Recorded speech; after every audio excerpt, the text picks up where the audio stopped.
এইমাত্র সবথেকে বড় খবর, আইএসএফ 8টি জায়গার প্রার্থী ঘোষণা করেছে। আপনারা দেখতে থাকুন আমাদের চ্যানেলের মাধ্যমে। আমরা এখনই আপনাদেরকে দেখাবো যে 8 জায়গায় আইএসএফ প্রার্থী ঘোষণা করেছে। প্রথম নম্বরে আইএসএফ বসিরহাট লোকসভা কেন্দ্রে তেনারা প্রার্থী দেবেন বলে ঘোষণা করেছেন। দ্বিতীয় নম্বরে বারাসাত লোকসভা কেন্দ্রে আইএসএফ প্রার্থী দেবেন বলে ঘোষণা করেছেন। তৃতীয় নম্বর যাদবপুর লোকসভা কেন্দ্রে আইএসএফ প্রার্থী দেবেন বলে ঘোষণা করেছে। চতুর্থ নম্বর মথুরাপুর লোকসভা কেন্দ্রে আইএসএফ প্রার্থী দেবেন বলে ঘোষণা করেছেন। পঞ্চম নম্বর শ্রীরামপুর লোকসভা কেন্দ্রে আইএসএফ প্রার্থী দেবেন বলে ঘোষণা করেছেন। 6 নম্বরে উলুবেড়িয়া লোকসভা কেন্দ্রে আইএসএফ প্রার্থী দেবেন বলে ঘোষণা করেছেন।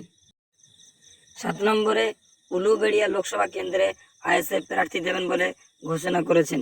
8 নম্বরে মুর্শিদাবাদ প্রার্থী দেবেন বলে ঘোষণা করেছেন আইএসএফ। এইমাত্র সবথেকে বড় খবর, আইএসএফের থেকে প্রার্থী ঘোষণা সবথেকে বড় খবর আপনাদেরকে দেখাচ্ছি আমরা সুন্দরবন নিউজ।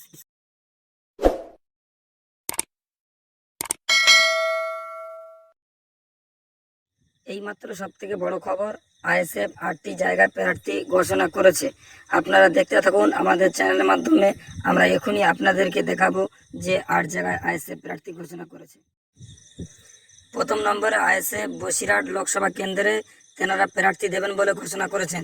দ্বিতীয় নম্বরে বারাসাত লোকসভা কেন্দ্রে আইএসএফ প্রার্থী দেবেন বলে ঘোষণা করেছেন। তৃতীয় নম্বর যাদবপুর লোকসভা কেন্দ্রে আইএসএফ প্রার্থী দেবেন বলে ঘোষণা করেছে। চতুর্থ নম্বর মথুরাপুর লোকসভা কেন্দ্রে আইএসএফ প্রার্থী দেবেন বলে ঘোষণা করেছেন। পঞ্চম নম্বর শ্রীরামপুর লোকসভা কেন্দ্রে আইএসএফ প্রার্থী দেবেন বলে ঘোষণা করেছেন। 6 নম্বরে উলুবেড়িয়া লোকসভা কেন্দ্রে আইএসএফ প্রার্থী দেবেন বলে ঘোষণা করেছেন।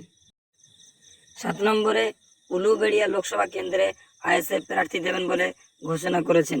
8 নম্বরে মুর্শিদাবাদ প্রার্থী দেবেন বলে ঘোষণা করেছেন আইএসএফ।